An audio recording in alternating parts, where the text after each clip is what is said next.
So I am so happy to be here. I'm Neil Brenner. I'm on faculty in sociology, and I'm also deeply involved in SIGU. I'm on sabbatical this year, but did not want to miss this wonderful event and the opportunity to learn and interact with everyone. Like others, I just want to begin with a couple of very sincere thank yous to various friends and colleagues who are involved in this. To Frederick Albritton Janssen, Sabina Scheck, Oliver Kussen, and Nicole Whalen, thank you all very much for your hard work in organizing this event. And I want to take this opportunity, there will be many thank yous, but it's really important to express gratitude. So Frederick Albritton Janssen is our chair of SIGU this year, and Frederick is not only one of the most brilliant creative scholars that I know, but one of the most generous people and one of the people I know of greatest integrity in all that he does. He's busy with scholarship, he's busy with supporting the university, he's busy with supporting his many students, and he also agreed to take a year and continue the work that we're doing in SIGU. So I just think we owe Frederick a very warm thank you for everything. So we really appreciate it. So as Frederick mentioned, SIGU is a relatively new unit on campus. We're committed to radical, heterodox, critical thinking, research, and teaching on questions of socio-environmental transformation across space and time. Again, really resonating with what Frederick said by way of introduction, our premise is that we urgently need new ways of conceptualizing society and environment, not only to advance research and scholarly inquiry, but also to inform and animate emergent and future forms of practice to address proliferating climate and nature emergencies and their drastically uneven and unjust impacts across the planet. And all of us in SIGU have a great feeling of urgency about what we're doing. It's intellectual, it's pedagogical, and ultimately I think for many, if not all of us, it's a moral urgency. Just because the issues are, again, they're issues of justice and injustice, of social suffering, and of crisis. So the challenge of kind of connecting scholarship, pedagogy, and practice is deeply, in some ways overwhelming, but also deeply inspiring. So that's part of who we are and what we do. And this conference, so this is now our second conference, annual conference in SIGU. It's an opportunity for those of us working in SIGU, both faculty and students and in the community, to engage with colleagues from elsewhere who are working on allied agendas. And we just want to, again, reiterate our thanks to all of you who have traveled from near and far to be part of this conversation. We learn from you and we take inspiration from the work that all of you do in your scholarship, in your teaching, and beyond. And so we're deeply grateful. Everyone is very busy, and it's not a trivial thing to take time out to just focus in the way that everyone is. So deepest appreciation for that.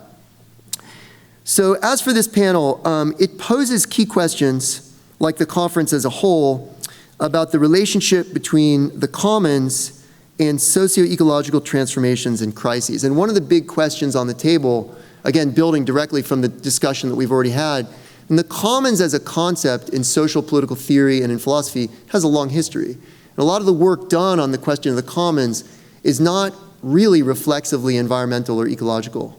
And the premise of the conference, as I understand it, is that it actually is intrinsically ecological. Like any approach, however we might conceptualize the commons, commoning practices across time and space, always already involves a socio-ecological dimension.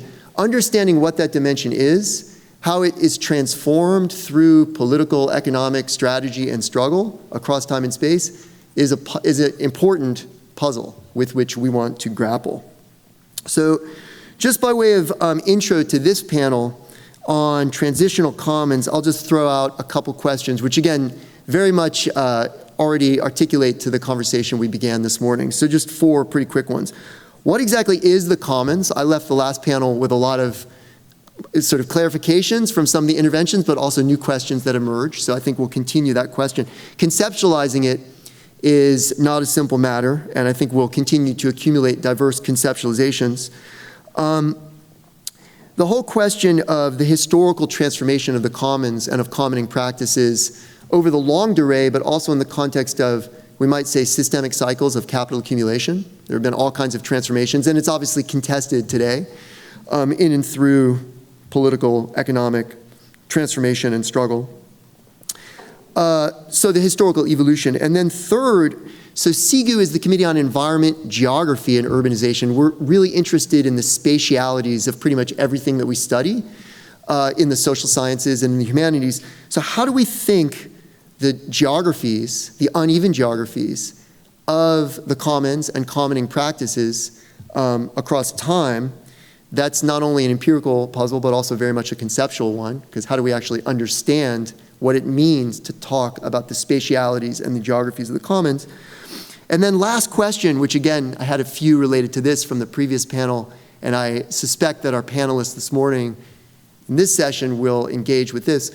What exactly is the relationship between the state, or as the term, equally important term used in the last panel, sovereignty, and the commons? And I can imagine a variety of different propositions, one of which might be that the state actually permits the commons to exist through legal protections. I could also imagine, including just from the previous panel, and just knowing the work of our three panelists in this session, a variety of different positions, I can imagine a countervailing position, namely that the state actually is an agent of enclosure and thus of the destruction of the commons, which Álvaro Sevilla-Buitrago, who's one of our panelists, has made that argument very powerfully in a recent book. So that debate we will now continue. So I will just introduce, so the three panelists here are Alyssa Battistoni from Barnard College, Álvaro Sevilla-Buitrago from the Universidad Politécnica de Madrid, and then James McCarthy from Clark University. And I'll just begin by introducing Alyssa first. She is assistant professor of political science at Barnard. She's a political theorist with research interests in environmental and climate politics, feminism, Marxist thought, political economy, and the history of political thought. She's the co-author of a widely read book with Kate Aronoff, Daniel Adana Cohen, and Thea Rio Francos of A Planet to Win, Why We Need a Green New Deal, published a couple years back. And her work has appeared in many scholarly journals, including, among others, Political Theory and Nature Sustainability. She also writes widely for other publications, including Jacobin, N+1, Boston Review, and so forth. And Alyssa is now working on a book about capitalism and the value of nature, titled Free Gifts, Capitalism and the Politics of Nature, which is under contract with Princeton. So Alyssa, over to you, and please beware of this bump in the staircase. So please join me in welcoming Alyssa.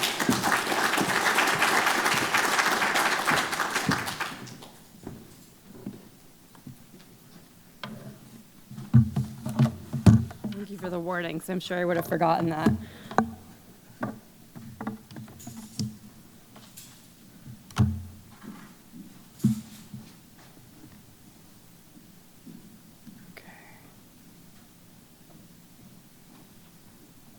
You can see my many open documents right now.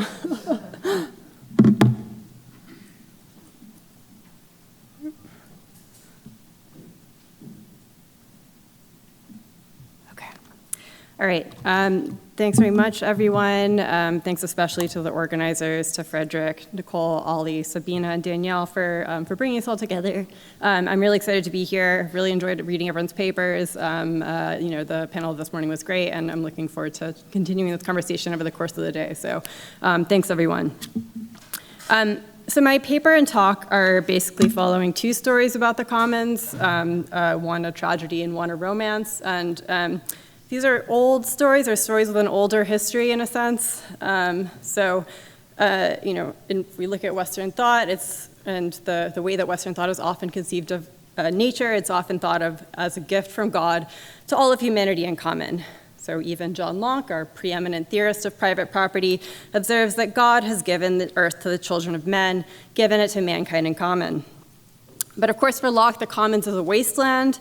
We need the industrious laborer to come along, to make it productive, to appropriate its gifts. And many Western thinkers have followed Locke in imagining that the common gift of nature, the gift of nature to all, gives ways to this form of private ownership. There's, of course, a contrapuntal story, and perhaps most obviously for Marx, the story of ownership through labor conceals the violent appropriation of peasant land through enclosure. This is, of course, the process of so-called primitive accumulation, which is, for Marx, capitalism's original sin, as it were. And for Marx, the separation of peasants from the land is both a process of proletarianization and of something like the alienation from labor or from nature, a dissolution of relationships between people and the land. So for a lot of thinkers since, there's been a project of sort of marking capitalism's progress and advance through tracking this continual process of enclosure and privatization. So there's sort of a long history of thinking about the transition between from commons to private ownership. But what I look at in the paper, and I'm going to talk about here, is sort of specifically some of these narratives as they appear in the 20th century, where they take these forms of tragedy and romance more explicitly. And we see these sort of two forms. So tragedy, of course, is the term associated with Garrett Hardin's infamous, or famous or infamous, depending on your perspective, 1968 account of the commons, which has already been mentioned a few times today, and which I'll talk about more in a moment. And then against Hardin's description of the commons as tragic, we have others offer a romance of the commons as a challenge to capital, often a sort of a view of a more sustainable relationship to both other human beings and to the more than human world. So what I'm going to suggest in this talk is that the commons, I think, are more ambiguous than either of these narratives would suggest, and I'm going to focus on sort of two elements of the commons. One is sort of the structure of human action, one is the shape of non-human nature in some sense. And perhaps provocatively, I want to ask, or I'm going to ask, what the tragedy of the commons idea might get right about the structure of action under capitalism without, importantly, thereby endorsing it. And I also want to look at this question of why certain gifts of nature seem to be persistently held in common, and what that would mean for how we think about the commons today. So I want to begin with Hardin's, again, 68 article, The Tragedy of the Commons, which today is one of the most widely cited publications in the social sciences, including my own field of political science, although not so much amongst political theorists, probably. But in any case, this is probably familiar to most people, so I'll give just a very brief gloss. There is, of course, the central example, or at least the one that's sort of most widely cited and recognized, as this example of the herdsman whose cattle graze a common field. And Hardin says that each herdsman will consider the potential utility of adding another animal to the herd against the damage to the field. Each time, they'll conclude that they stand to gain more than they will lose, and the result, he thinks, will be the exhaustion of the grazing land. So, as he says, freedom in a commons brings ruin to all. Hardin offers two solutions to this tragedy. One is privatization, and the other is what he calls mutual coercion, mutually agreed upon. The former is often emphasized by critics, but I think the latter points us more towards these questions of sovereignty that were raised in the first panel, and that maybe we can come back to. In any case, Hardin's account is presented. I think the language of tragedy is apt. It really is sort of presented as sort of a parable, a story with a moral. It has this sense of the tragic and the classical sense of human action sort of coming to naught in a world that exceeds its grasp. And this stylized story he gives us has often extracted still further into ideas of the models like the prisoner's dilemma, sort of presented as an ideal type of collective action, a collective action problem that illustrates something about the behavior of human beings in general. Climate change, of course, has often been read as a paradigmatic example of the tragedy of the commons, and is sort of one of the examples that's most widely cited today. But of course, this portrayal of the commons has also been criticized on both empirical and political grounds. So the political science Eleanor Ostrom has famously argued that Hardin's story is basically wrong in the empirics. If you look at actual case studies, she says, people have often successfully managed common resources through self-generated group rules, community norms, and other forms of social regulation. Historians, too, have taken pains to show the way that commons have actually been managed in history. And as Peter Linebaugh says, in history, the commons is always governed. It's not this anarchic space of sort of each for themselves.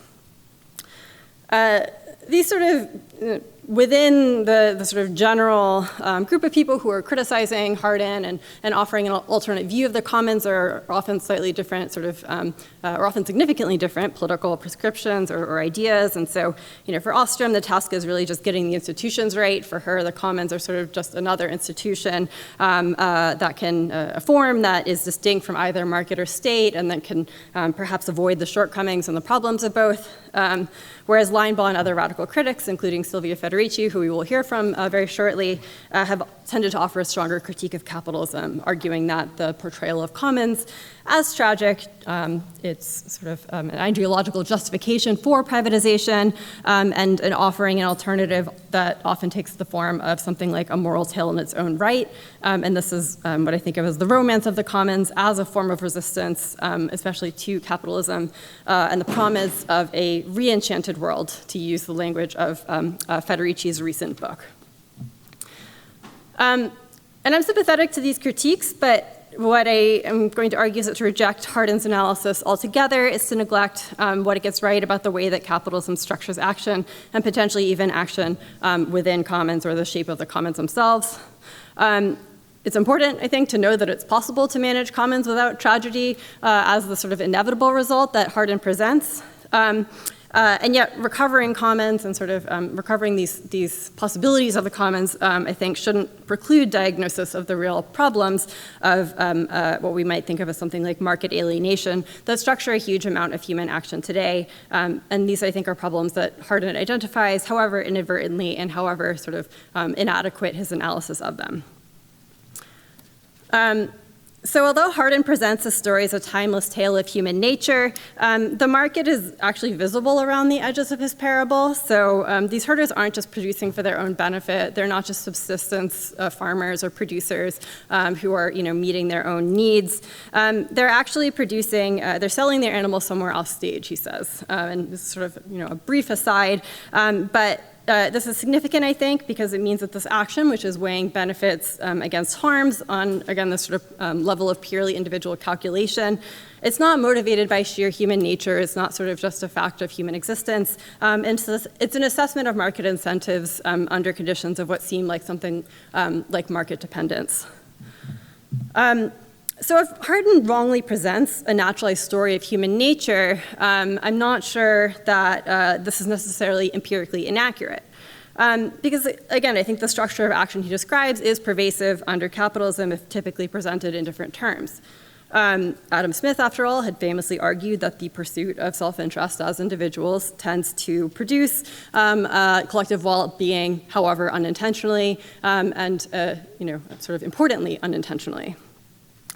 So Hardin explicitly calls for exercising the spirit of Adam Smith. He says Smith has failed to recognize that self-interested choices don't necessarily make everyone better off. But I think he doesn't quite exercise Smith so much as invert him. He essentially says that the unintended consequences of market choices turn out to be perverse rather than sort of positive. And in this, Hardin's not alone. There is a long line of critics, beginning with none other than Marx, who make sort of similar critiques of this vision of individual self-interest that generates sort of the well-being of all, that kind of famous invisible hand idea. And by the mid-20th century, these ideas have really crescendoed into a chorus.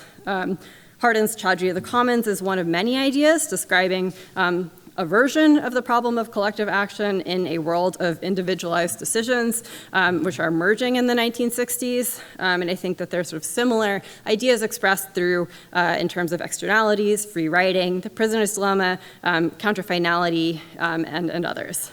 And I can say more about why I think this is, but in short, I think that the philosopher Stephen Vogel is right to say that Hardin accurately describes a problem endemic to market economies as such, whose paradoxical structure is exactly the structure that Marx describes under the name of alienation.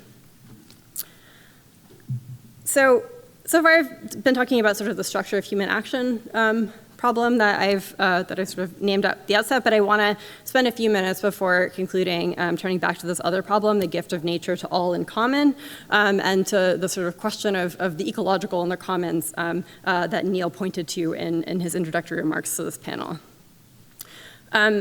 So in the same year that Hardin published The Tragedy of the Commons, 1968, the economist J.H. Dales noted that about the only things in this world that are not owned in any meaningful sense are the high seas and their animal inhabitants, which were, as he put it, owned in common because there is no alternative. Obviously, a lot of resonances of Susanna's talk, and we can talk about that more. But I think it should come as no surprise to find capital enclosing the commons, but what is more surprising, I think, is to see that some gifts of nature seem to remain commons, given this tendency towards privatization. So why is this? What happens when capital encounters something it can't enclose? Why is there no alternative to owning some things in common? And a few decades prior, in 1934, the legal scholar Samuel Weil had coined the term what he called natural communism to describe the category of resources for which, as he put it, communal ownership was compelled by natural necessity. Importantly, Weil was not a communist. He just wanted to identify exceptions to the rule of private ownership. And the exemplary cases he thought were air, running water, sea and seashores, and notably oil. This was an older idea. It's a view that it's an observations like this are made by the Roman emperor Justinian in the 6th century, 1,000 years later, and Hugo Grotius's Mare Liberum, which cites the Roman poet's Ovid's observation that nature has not made the sun private to any, nor the air, nor soft water. 300 years later, Hardin himself would be influenced by the economist H. Scott Gordon's account of the ocean commons as it materialized in what he called the fisherman's problem, sort of competition for fishing, for fish in sort of these oceanic spaces. Of course, in recent decades, pollution and the transformation of the atmosphere has brought new attention to the category of air, today perhaps the most urgent commons of all, and many other features of ecosystems that aren't named by Weil or Justinian, I think have something of this natural commons quality insofar as they're not easily captured by private property. So in short, I would say that the exceptional status of certain commons is an artifact of what happens when the generalized capitalist relations confront certain recalcitrant qualities of the biophysical world, and we have this sort of persistent, these persistent elements that seem not to be privatizable. I want to say, I think it's not impossible to privatize these or to, whether by claiming private property or making territorial claims, as both Susanna's presentation on the ocean commons and sort of the expansion of territorial rights to it has shown, as James's talk will sort of address in a moment, and as certainly the example of oil maybe most obviously makes clear. But what's important, I think, is that it's quite laborious to render these as private property. It's not the sort of going out and plucking the apple from the tree that Locke describes. It requires a lot of political work and sort of construction of these as sort of private institutions. So what this raises, I'm going to close this with a few questions because I think this raises several questions. And when the physical qualities of certain entities suggest that enclosure isn't really an option, or at least not an obvious option, I think we have to revisit the idea of resisting enclosure and perhaps some elements of the political vision of commoning itself. So to begin, I think it's not clear that commons always are opposed to capital. So capital might be perfectly happy for, quote unquote, natural communism to exist around the margins, providing a stable ecological baseline against which it can undertake more profitable enterprises, just as it's perfectly happy for other non-market institutions like the family to provide necessary goods at low cost. More broadly, I think it raises some questions about commoning as a project of sort of withdrawing from capitalist social relations and forging new ones rooted in solidarity. I'm skeptical about the viability of this approach in a world where commons exist largely as physically recalcitrant patches amidst globalized markets and these sorts of planetary ecological crises for a number of reasons, and I'll just name a couple. One is that I think the force of the market will weigh on any internally governed commons that isn't entirely self-sufficient. So fishermen who collectively manage a particular fishing ground, for example, are likely to come under pressure to compete with fishermen elsewhere. No one certainly can escape the world-changing force of the atmospheric commons, which is being altered by billions of individually insignificant decisions channeled and given collective force by the market. And there are, of course, no historical precedents for the management of a planetary commons, as Federici herself sometimes notes. So such problems would seem to require a new set of institutions altogether. We can add to that, I think, one more challenge, which is the challenge that Frederick posed to us this morning, which is how to think about commons as, not sort of management of resources, but as something that more substantially incorporates human relationships to the more than human world. And I know that people will continue to talk about that throughout the day. But in closing, I just want to say, I'm not so sure that commons can be understood apart from state and market, let alone in opposition to them. It seems to me rather that capitalism's social relations fundamentally structure the commons today. So I'll leave it there. Thanks so much, and I'm looking forward to discussion.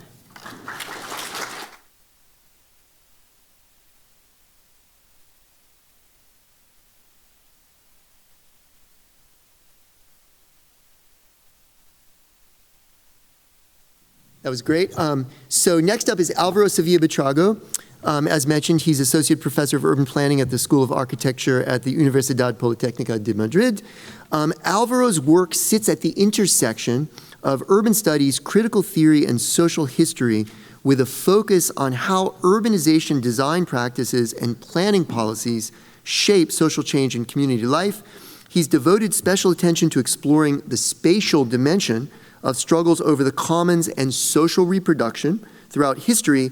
And most recently, he's the author of a book, Against the Commons, A Radical History of Urban Planning, published by the University of Minnesota Press a couple years ago. And Álvaro wrote the book in English, and it was also recently translated into Spanish. I'll just say that for about a decade, I taught classes in a certain department of urban planning on history theory of urban planning. So I worked in that field quite a lot. And Álvaro's book inserts a fairly radical critique of the whole framework within which that field of pedagogy and research is configured. And you know that you're on the right track if you publish a book like that and you get some very cranky reviews. Álvaro has gotten some very, very favorable, glowing reviews, but there have been a couple cranky ones from members of our field which suggests that he's on the right track by raising some fairly fundamental questions about the very framework within which that field of work is done. So thank you for being here, Álvaro. His paper is titled Theses on Common Space.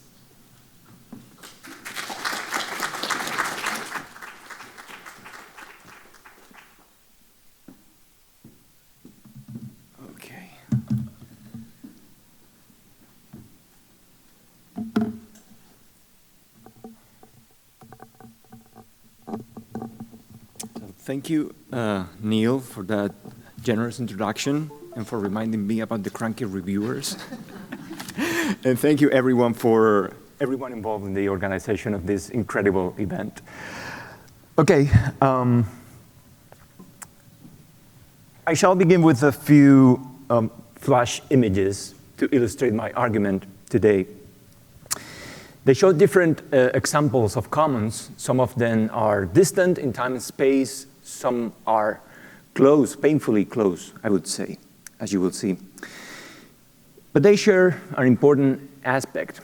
At the core of their being commons lies a capacity of communities to collectively appropriate and organize space as a resource to sustain themselves and to fulfill their needs and aspirations. You may try a little experiment yourselves. You may think of a commons, any kind, and then try to think of that commons without the territorial practices that often support this kind of reality, without the space that sometimes constitutes that very commons. You will see that it is difficult. All right, so I will open with a concise formulation. Commons are fundamentally about reproduction, and space constitutes a key aspect in both the formation and disruption of that nexus. If we want to think of commons as a basis for alternative futures, we need to engage to address the question of space. Let me elaborate. So first, commons, and I should specify here material commons, are assemblages of shared self-managed resources and cooperative practices that facilitate the self-reproduction of communities. This condition is, I think, fundamental to understanding the commons from an environmental perspective.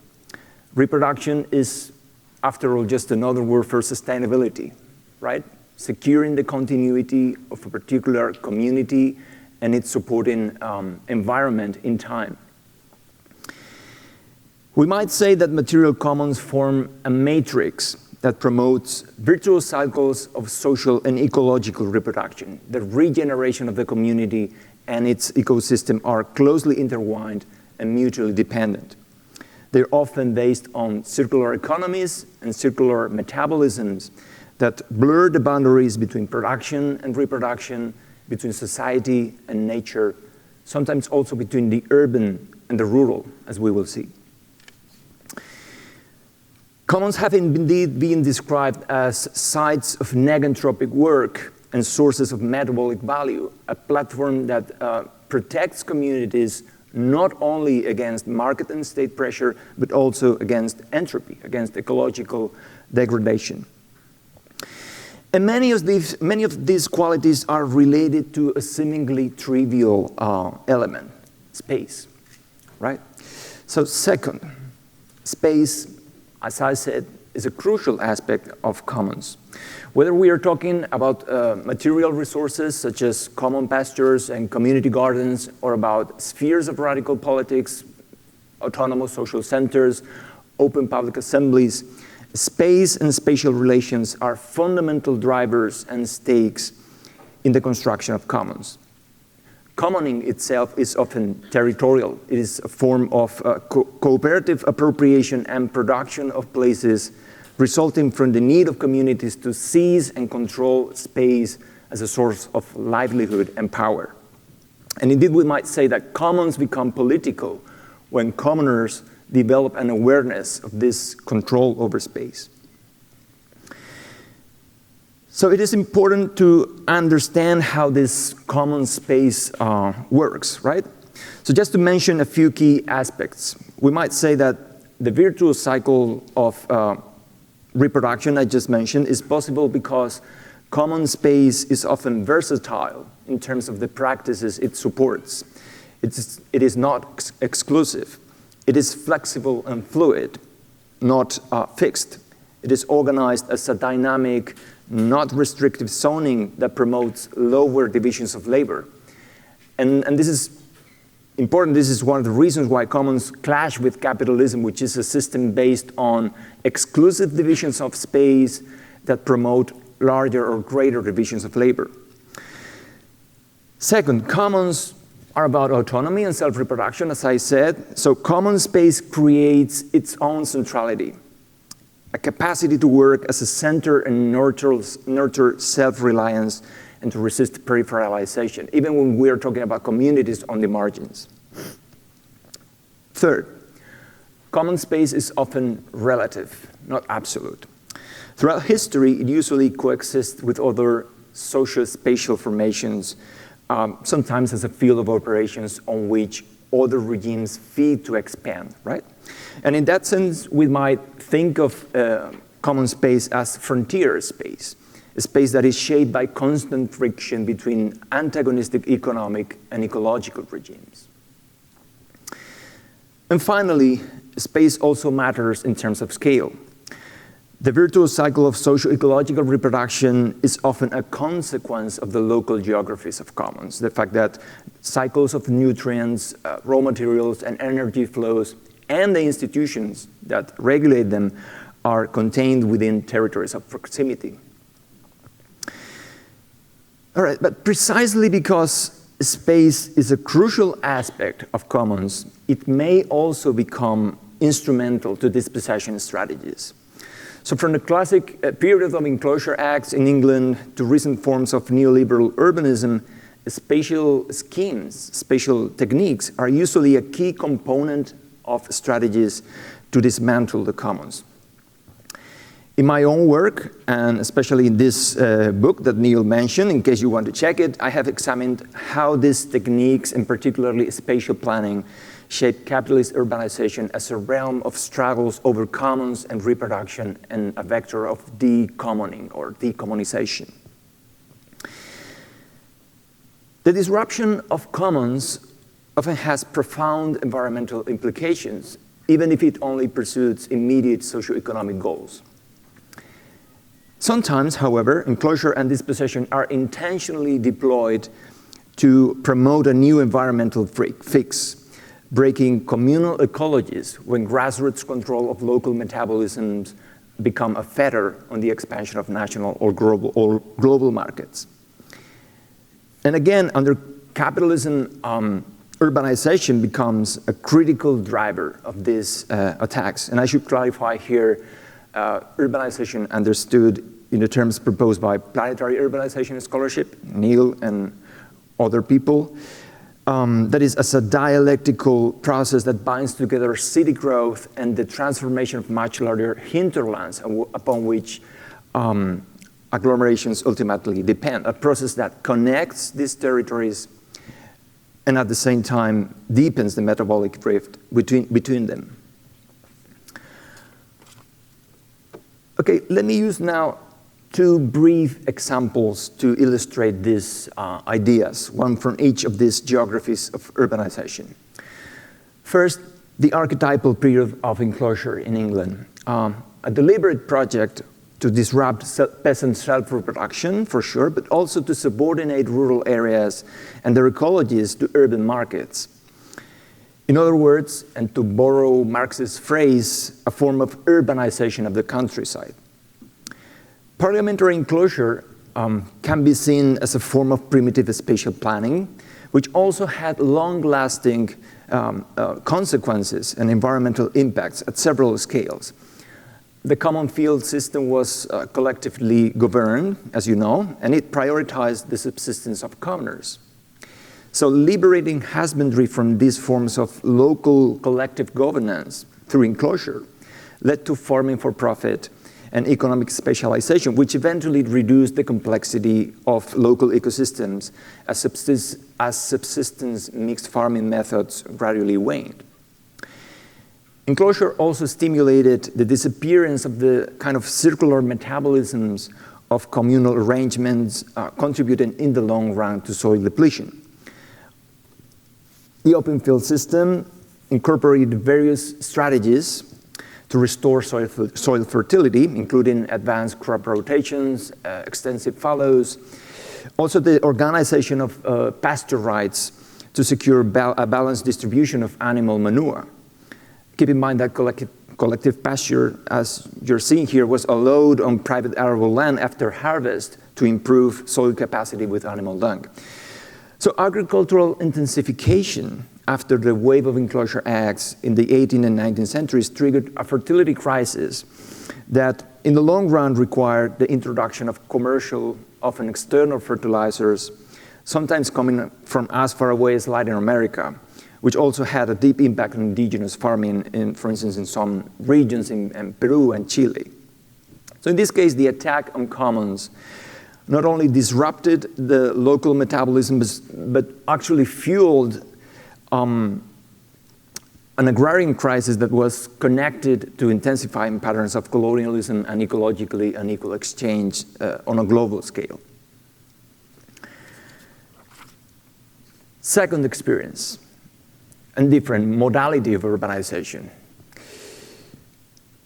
When the dispossessed of the countryside resettle in cities, they try to replicate the reproduction practices, and sometimes they reconstruct a rudimentary commons or quasi-commons turning public space into a shared resource.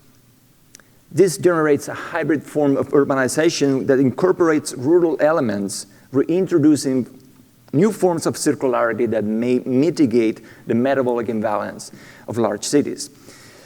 An example, these are images from New York, where well into the 1860s, about 20,000 families kept livestock and let them feed on street garbage. Scavenging was another example of street commoning and circular economy that reintroduced all kinds of waste material into households and informal markets. From the 1850s on, these activities were increasingly deemed inappropriate for a city. So urban animals and urban gleaning were de-urbanized, so to speak, and replaced with a new, properly urbanized nature, one that was sanitized, controlled by the state. So the aesthetic nature of landscape architecture was substituted for the vernacular natures of street and peri-urban commons. Of course, the most salient example of this was Central Park, in the case of New York. And as you can see in this quote, the park's mastermind, Frederick Law Olmsted, was explicit about the need to avoid that the park would become a commons similar to surrounding peri-urban areas. All right, so just to wrap up, we have seen the intimate relationship between commoning and space, how common space mediates these virtuous cycles of socio-environmental reproduction that often generate metabolic value, and the essentially local character of these regimes. But space and urbanization can also work against commons and their ecologies. So I have presented capitalist urbanization first as a force that reworks and disrupts these local circular self-managed metabolisms, deepening the rift between city and hinterland, between social and ecological reproduction. And second, as a normative territorialization that traces a boundary between city and non-city practices, negating the possibility of this kind of hybrid urbanization regimes that commons usually promote. And of course, these are only two aspects of the problem. So let me close with some reflections for the discussion. Charting a fair transition to a sustainable economy requires that we devise an alternative mode of urbanization. That is a truism. The idea of common space is maybe a good starting point to do that because it compels us to think of the necessary realignment of social and ecological reproduction in practical, concrete terms that also prefigure potential transitions to different worlds. But wherever this form of alternative regime of urbanization may take, it will require us to move beyond two persistent spatialities of commons. First, I would say that we need to think beyond the historical condition of commons as complementary or subaltern space, these relative conditions I was mentioning before. Space that is relative to other formations.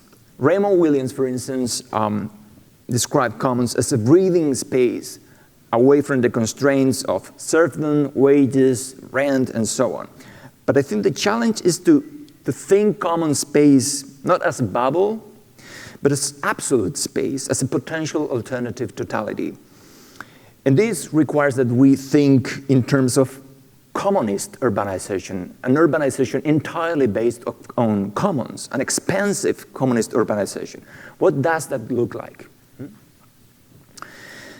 Second, inevitably, we need to go beyond the traditional inscription of commons at the local scale, which has been radically disrupted by planetary urbanization in much of the world, perhaps irreversibly. So this communist urbanization can't be based only on a project of delinking from global markets and reconstructing local commons, I think. We also need to think through the planetary urban matrix that we have inherited. And this is not only about global commons, I would say, but also about rescaling commoning principles, right? So that is reimagining the nexus of autonomy and reproduction at a global level, turning solidarity between territories and equal rights of reproduction into a basis for alternative urban worlds. How shall we do this? I will leave that for the Q&A. Thank you.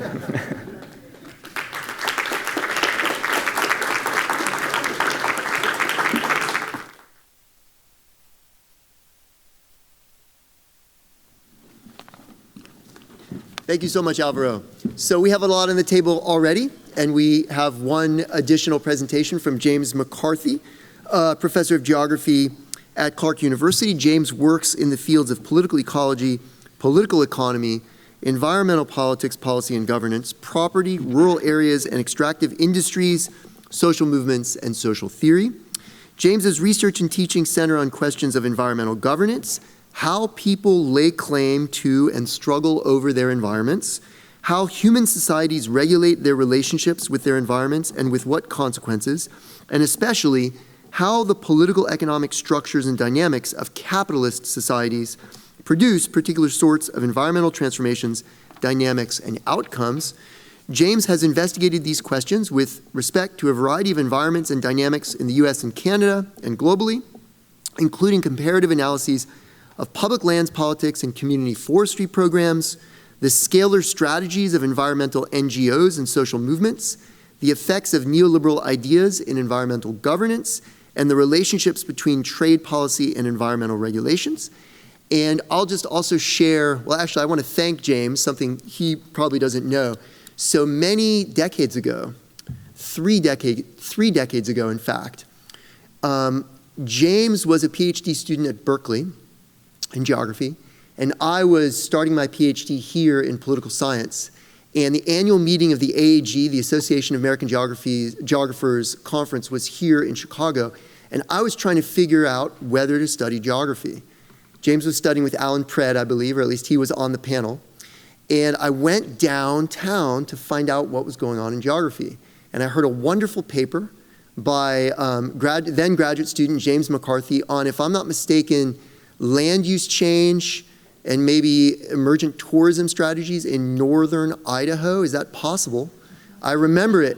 And it was brilliant, and it was incredibly inspiring, and I went on to study geography and now also contribute in my own way to the work that we're doing here. So James, thank you for all that you do, but also for helping me find my path a little while ago. So, and James's paper is titled, The Agrarian Question in the Era of Climate Change, Renewable Energy as Capitalist Industry or Commons. James.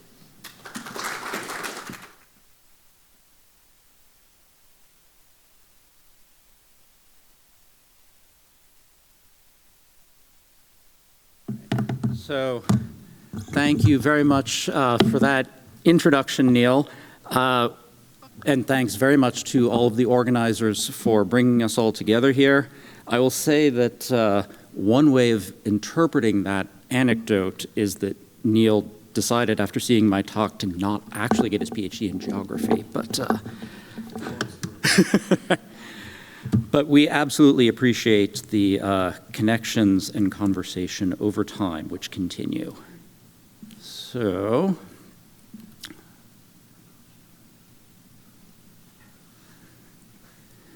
let's see here. All right, let's get rid of this.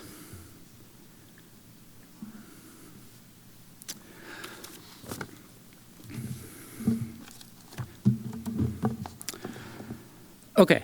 So again, thanks very much to the organizers for bringing us all together. I am going to talk about renewable energy, primarily solar and wind today, and I'm going to talk about it, I'm afraid for the most part, in a relatively depressing sense, perhaps, relative to the commons, in the sense that I'm going to talk about what's actually happening, which is largely the ways in which renewable energy development right now is impinging on, encroaching on, existing commons and foreclosing the possibility of commons that could exist. But I'm going to end by talking about perhaps some more hopeful possibilities about commons that could be. So I'm going to start with just some absolute basic empirics without going into any detail. It's important to understand that renewable energy sources, mainly solar and wind, are expanding incredibly rapidly around the globe right now by every metric. We can look at land area, we can look at capital investment, we can look at actual generation of power, we can look at numbers of jobs and material usage, and by every metric, there's enormous increase. There's also been a really significant development in that new power generation from renewable sources is, for the first time, often cheaper than new power generation from fossil fuels, which is the gray band here, even without any price on carbon emissions.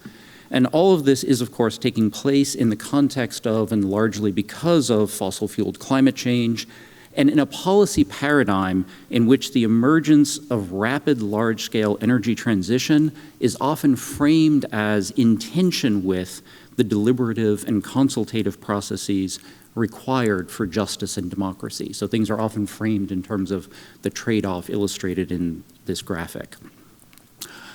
I want to emphasize that I think we need to do much, much more to theorize the rapid growth of the solar and wind energy industries as part of the overall and ongoing development of capitalism. For me, that takes the form of focusing in particular on the integration of perspectives from, on the one hand, Marxist political economy and economic geography, especially around the development of young industries, and on the other hand, political ecology and agrarian studies, particularly around the agrarian question, land tenure, and other property relations. So thinking from and integrating insights from those perspectives, I suggest the following as key points to consider about the contemporary development of renewable energy sources, again, mainly solar and wind. First, at the moment, these are very much developing as capitalist industries. While there certainly are other possibilities, right now virtually all renewable energy around the globe is being developed as and through capitalist industry and firms. That means we need to analyze and grapple with it as such. Second, then, we need to think about the role of these industries within contemporary capitalism, including the fact that the latter is both causing and threatened by climate change. I've written previously that I think there are many ways in which a transition from fossil fuels to an energy system powered primarily by renewables might serve as a fix to many of capitalism's current crisis tendencies. Such a transition could absorb vast amounts of surplus capital and labor in new geographies, a classic version of a spatial fix. It would harness and commodify new, valuable, and effectively free aspects of nature. It might offset falling rates of profit, partly due to the organic composition of capital in the industry. It could serve to slow, at least, the rate of increase of global warming and its associated and accelerating disruptions. And it might address a growing legitimation crisis for capitalism by demonstrating that the historic relationship between capitalist growth and fossil fuels is not a necessary or permanent one, perhaps. At a more immediate level, it's important to recognize the extent to which the renewable energy industry is following a very familiar trajectory for young industries. It is on an extremely steep growth curve in terms of investment, employment, technological innovation, concentration in the industry, and more. Some parts of it have especially high proportions of living labor. Both the technologies and prices are changing very rapidly. Not surprisingly, that trajectory is following established tracks and norms for capitalist firms and industries. What I mean by that is that around the world, we hear reiterated again, over and over, familiar claims about the inescapable need for massive private capital investment to develop renewable energy sources, associated promises to provide that capital's owners with whatever conditions for investment they demand, and commitments to basically privatize any profits and socialize any costs. The industry is also evolving in a familiar geography, with skilled and highly paid labor in research and development and some construction concentrated in the global north, and manufacturing of basic components such as steel towers and photovoltaic panels concentrated in the global south. We're also beginning to see some very interesting conflicts in the sector between different capitals and between capital and labor. Within the sector, there's competition regionally and otherwise. Many countries are making very concerted efforts to not just deploy solar panels and wind turbines, but build domestic supply chains for them. There are also growing conflicts between renewable energy firms and fossil fuel and utility firms, as well as other players such as fishing industries affected by offshore wind farms. And there is growing labor organizing and militancy in the sector, a product in many ways precisely of its growing success. We won't do that. There is also the problem that the electricity produced by solar and wind projects is getting so cheap that it may not actually be profitable to sell, which makes it a terrible commodity. This is an argument explored recently by Brett Christophers, who I understand was just here talking about this. But it's also vital to realize that so far we are not transitioning from fossil fuels to renewables at all.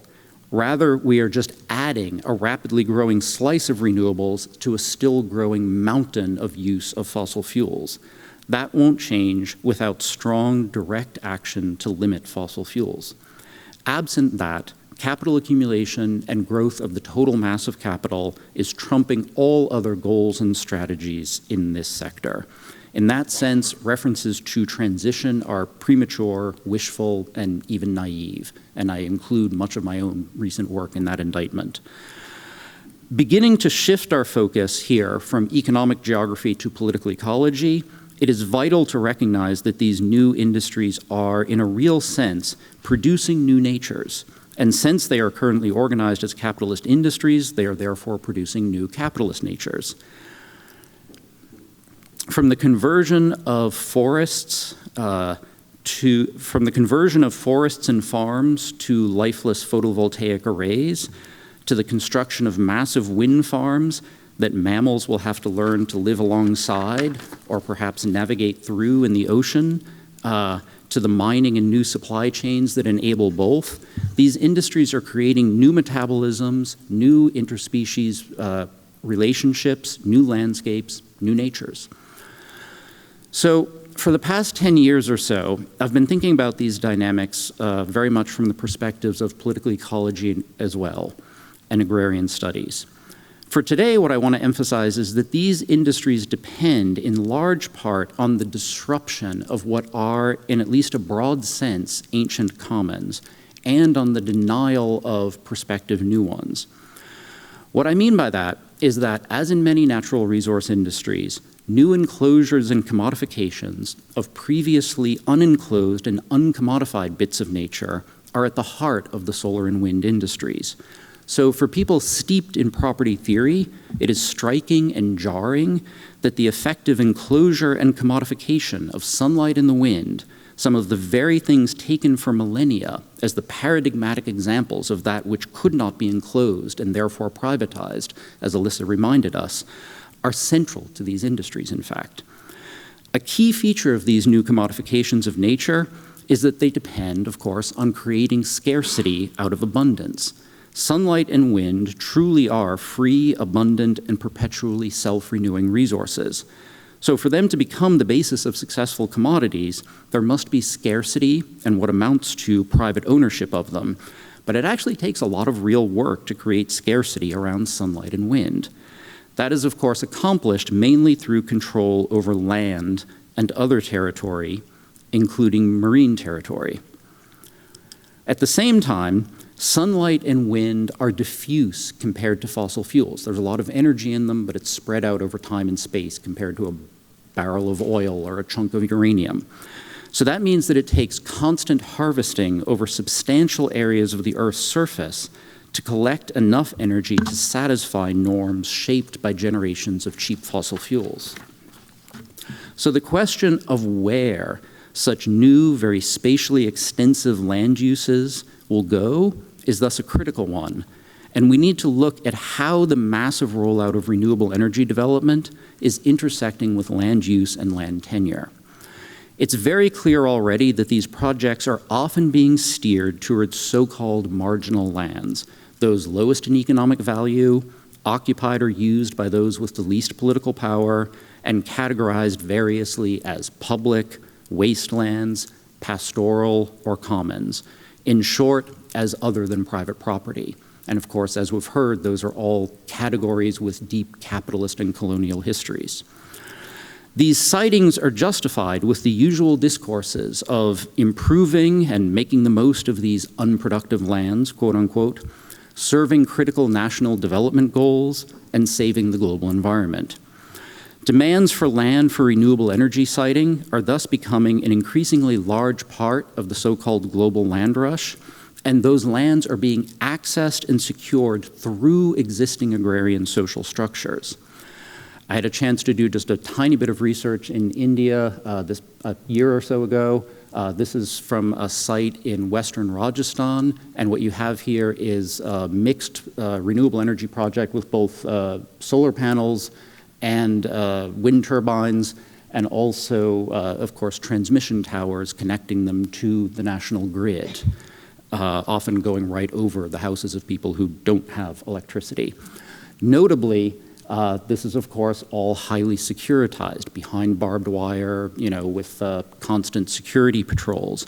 So there are echoes here of ways in which these are new kinds of extractive enclaves with no logical endpoint for the extraction since it's renewable. Solar and wind projects are certainly being built on private land as well, with outcomes varying widely based on the details of land tenure, regulatory regimes, political cultures, and more. At the worst, farmers' land is effectively stolen and they are displaced, even when it's private property and a formal lease exists. At the best, existing property owners perhaps get a new revenue stream from an existing private asset and a long-term fallow for their land. But either way, anyone else who farmed or grazed that land but did not own it loses access to the land without compensation. In short, all of this amounts to nothing less than a new round of primitive accumulation, in my view. I think all of this cries out for attention through the lens of the classic agrarian question, since what we see here is nothing less than a new, huge wave of capital working itself into and through agrarian and other rural landscapes, utilizing and transforming existing social structures, commodifying nature in new ways, competing directly with and often displacing smallholder and subsistence agricultural production, and often accelerating class differentiation and outmigration in the process. And this is something that I've been thinking through, particularly with Kasia Poprawki at the LSE over the past couple of years. I consider it, thinking about the classic agrarian question, I consider it absolutely pivotal here that compared to the well-known risks and uncertainties of agricultural production, a solar or wind farm truly is a factory in the field, reliably producing value day after day, year after year, at incredibly consistent and predictable rates, often with minimal labor. So moving towards something slightly more optimistic by way of conclusion, I see the rapid development of an actual transition to renewable energy sources as essential. In a host of ways, I think they are the best option available. Yet their current development along entirely capitalist lines fails to take full advantage of their potential while threatening to reinscribe many of the worst elements of our current energy system. Thinking about the commons in a very broad political sense rather than a narrow prescriptivist one can help us to imagine and construct alternatives.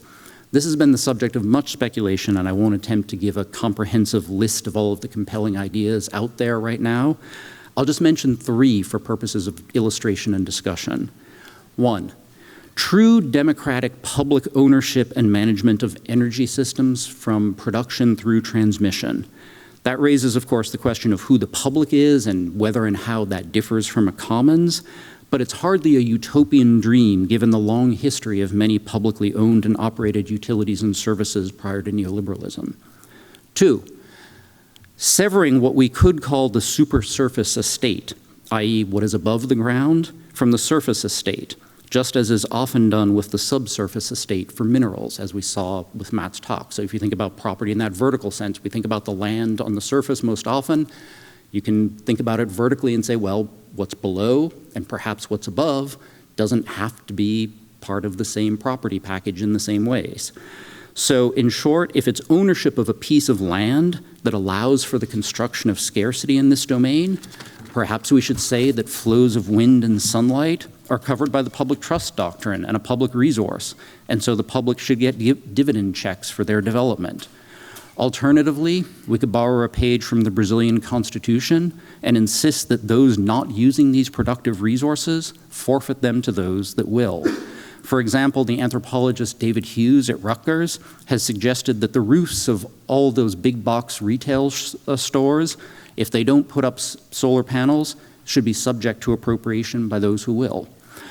3, we could dramatically redefine energy security in terms of sufficiency rather than political control, and accept less in some parts of the world in the name of more in others, in recognition that we are all part of a shared commons.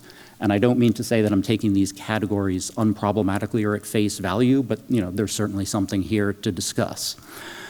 In these and other potential scenarios, it is essential that we keep in mind a central question from scholarship on the commons. Who are the commoners of a given common? Specifically, what I want to end here by asking is whether and how we include future generations and non-human lives in our imagined commons. Because what will appear most just in terms of energy futures will surely be very different if we do. Thank you.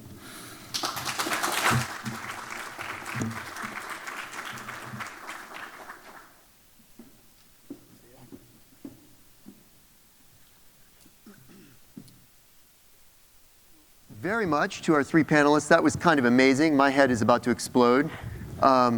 Like lots to discuss, lots of intersections. So it is now 1 minute before noon, according to my watch, and we have Silvia Federici at 12:30. So what I propose, if it's okay with the organizing team, is that we go until 12:15, or can we take, 12:20, which means that we then will have a brief moment to get lunch and then at some point reconvene to hear, excuse me, Professor Federici. So what I furthermore propose, given how little time we have, is that we gather questions. So let's take 3 or 4, and I don't know if y'all have, it looks like everybody has paper and pen. If you don't, I've got one handy. You need one, James? I need a pen. Here, I got you covered. Thank Sit you. down, please. And we'll gather questions, and then we can turn it back over to the panel to respond as they wish, and maybe we can do a couple rounds. Does that sound okay?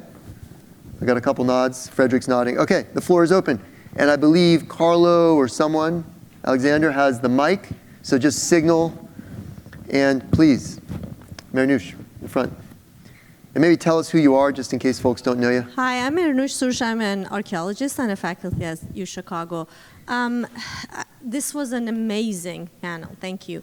I think my main concern when I think about the commons and the reason why, as an archaeologist, I come to this panel is that the ultimate harm that any use of any commons has versus the discussion of the benefit. So, and I think this kind of resonates in all of the discussions that do we define the commons based on who has the right to use it or who will be impacted by the harm, in which case, for me, it's the latter. And I don't know if that's, because I feel like this comes on and on about in all of the discussions, also in the solar energy, again, if we include non-species, would the harm of extraction of minerals from the oceans be impacted by those that are not included in the benefits of the extraction? So I don't know if that could give a framework for thinking about that. Thank you, Marinush. Jessica. Hi, thank you so much for these talks. It was really great. I'm Jessica Landau. I'm a faculty member in CIGU. My question's inspired by Álvaro's presentation, but I would love to hear answers from all 3 of you. In the images that you showed of historic New York and kind of representations of previous commons, one common denominator was the presence of domesticated animals. And so I'm wondering to what extent the interspecies interaction between humans and non-humans is kind of a requirement for something to exist, a space to work as commons, but then looking forward to ideas about urbanization and contemporary cities, to what extent does perhaps the presence of urban wildlife create a future potential for a different way to exist and interpret the commons? Thank you. Should we take a couple more? Please. Okay. Thank you. My question is for Alyssa. Thank you so much for your paper. It was extremely interesting for me, especially when you talked about these kinds of exceptional natures that resist commoning or enclosure. So you talked about how they are resisting enclosure and that they can be laborious to commonize.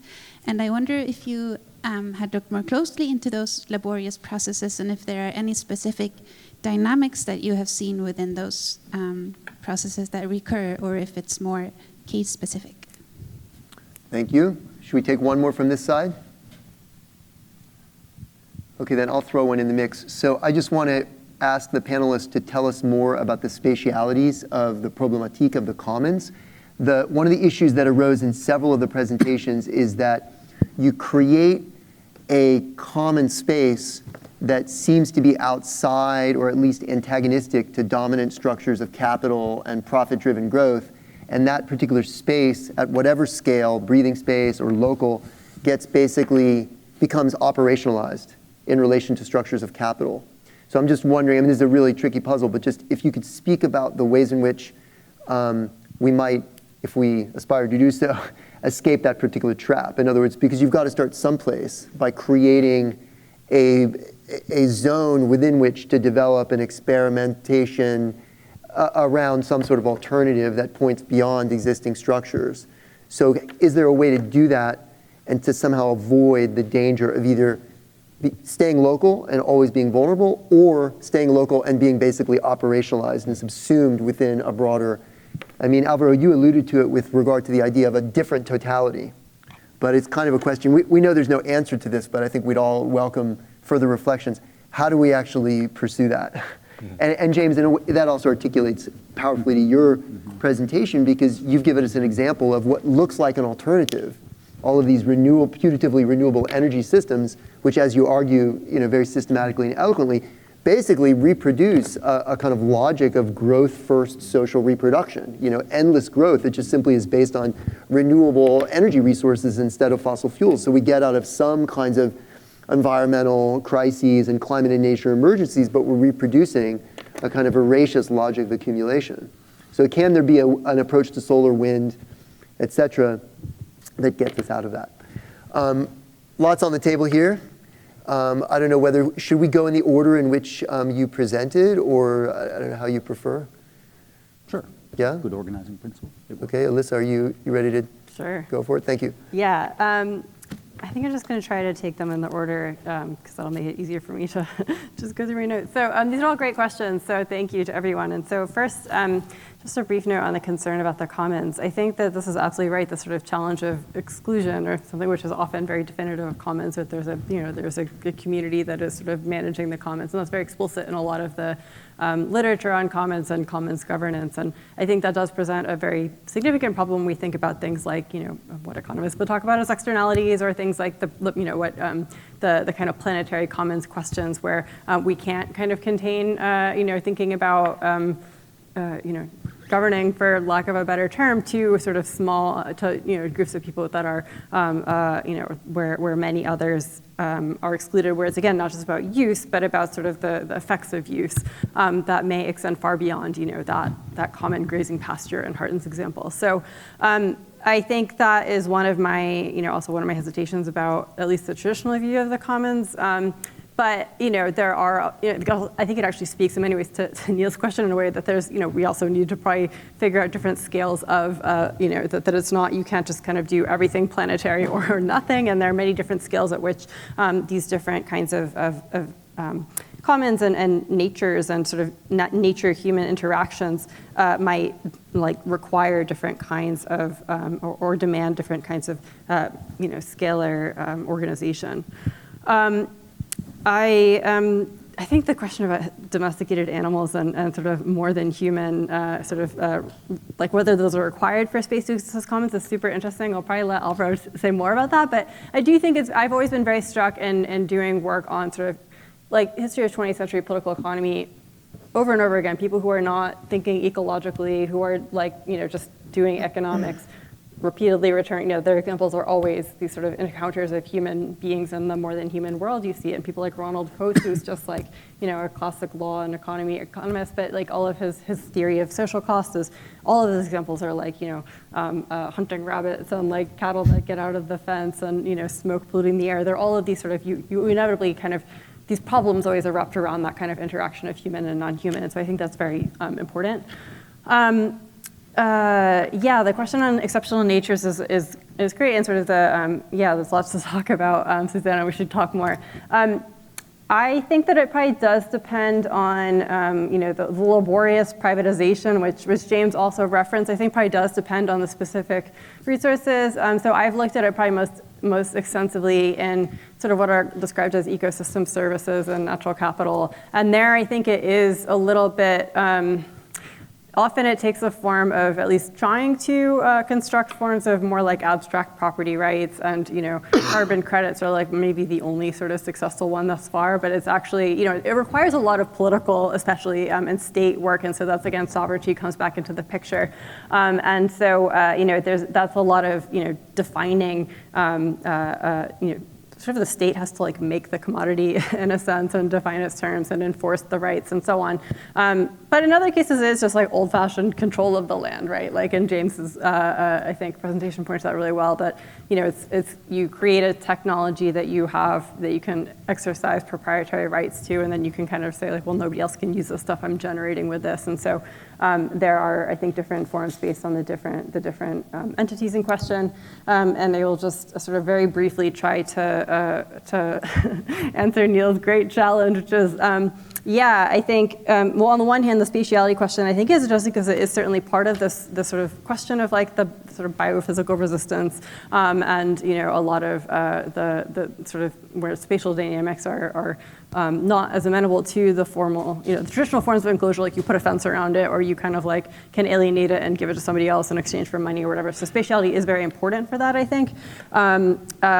Thinking about things like sub and super surface is really interesting in terms of like what that looks like at, at both vertical and horizontal levels. But I do think this question of like, again, like how do you think about scales is really important, or like the trap of space as and part of the scalar question of politics, and it's, sort of a persistent question of, as you will know as a political scientist, of how to sort of do politics with respect to ecological questions. But one question I want to put on the table now, and I don't want to go on forever because we have limited time, but is about the distinction, how we're thinking about commons versus other forms of sort of collective management, including something like socialization or public control that I think some of James's talk pointed to. I say this also because I just came from a different conference on socialization, and there we also kind of commons came up as one like sort of related but distinct concept, or we were debating that a little bit. So I'm interested to think about that problem from the other end here. And so I'll just throw that out there and we can come back to it, and that'll bring us back to sovereignty too. Yep, thank you. Álvaro. Okay, so regarding the question of farm animals in cities, I wouldn't say that it is an essential aspect of commons, but actually an essential aspect in the history of cities. I mean, they've been there for a long, long time, and at some point, as I said, they are de-urbanized, they are expulsed from cities. And it is at that moment when the presence of non-human natures, the persistence of non-human natures in cities becomes a characteristic of these communal efforts, in the sense that these usually come from communities that are trying to secure their reproduction. So this kind of presence is essential for an everyday reproduction, the daily needs. Okay, and then regarding the question by Neil, Alyssa raised a very important and I think sharply described this condition when commons are increasingly interacting with markets, and you're completely right, but I would say that this is a situation in which the commons are becoming gradually residual. I mean, for instance, if you look at, I mentioned the situation with common field regimes in England, you find that towards the late 18th centuries, common rights were increasingly commodified. I mean, commoners were increasingly selling their rights in order to survive. And this is because markets are encroaching more and more over their daily forms of subsistence. So this is the kind of defensive commons that we see when, and the interaction with markets is mandatory. What happens if we look farther into the past, when this kind of reality is much more widespread? I think I wouldn't say that the commons are on the offensive, but they are there because they've been there for a long time. And there exists a sort of overlapping or superimposition of this common space with other kind of spaces. But the balance is, I would say, much more to the benefit of communities so that they can decide whether or not they are going to engage with this expansive market relations, right? What I was gesturing towards in my presentation is the possibility of inverting this kind of condition where we pass from this kind of residual condition of commons right now, defensive condition, to a more offensive condition again, in which, yes, there will be overlapping with capitalist markets. Well, for a while, that's, of course, the case. But what if the expansion of this reality becomes so strong that people increasingly have the possibility to decide what alternative they might, how do they want to live for subsistence, because subsistence is somehow secured from these informal incomes that usually come with commons, or they want to keep engaging with markets and alienation, right? And regarding the question of state, I think we might go there later. We will. Okay. James. A few reactions to the questions. One is first on the non-human and the multi-species things. I actually will say that it's not even so much my area. You know, I'm not an ecologist, but we are creating new landscapes, and there's fascinating work to be done about whether and how other species exist in the spaces in and around these renewable energy installations, you know, whether it's, you know, obviously effects on migrating birds or whales or what have you, but also things like, you know, big solar arrays heat up the microclimate considerably and so forth. So there are all kinds of questions. There are questions about, people talk about agrivoltaics. Is it possible to have, you know, sort of mixes of either agriculture or grazing in the midst of these renewable energy facilities? And so, you know, that's less a high theory question than a quite empirical and important research agenda about how are other species affected by and intersecting with these spaces. In terms of, you know, Neil's question, connecting to some of the other questions about how the spatialities of these processes and developments, I mean, for me, the question is the relationship between the material spatialities and the political polities. And of course, the answer is that they don't align at all. And so some of the things that come to mind, at least, are, you know, in a lot of the commons literature, I'm sure most of you know this, you know, kind of out of the Ostrom tradition, there's been a lot of work suggesting that, you know, when these historically successful commons exist and work, some of their preconditions or necessary conditions are things like a relatively egalitarian community, high degrees of trust, opportunities for face-to-face interaction, and so forth, such that people can evolve and will abide by the self-generated rules. And obviously, as we think about, quote unquote, scaling these things up to international problems, global problems, the challenges of climate change, those conditions don't obtain, and in fact, quite the opposite obtain. And so when you have efforts to do things like create quote unquote global commons, you know, as we heard about this morning, what you end up with are UN processes dominated by a handful of historically most powerful states, you know, shaping quote unquote commons that serve their own interests. I think another way of thinking about this that I think about a lot, you know, there's the sort of Gibson-Graham alternatives to capitalism line of thinking that tries to address some of these questions as well. And, you know, we should sort of recognize all of the non-capitalist social relations in which we are embedded and that exist alongside capitalism all the time. And I think that's true and important.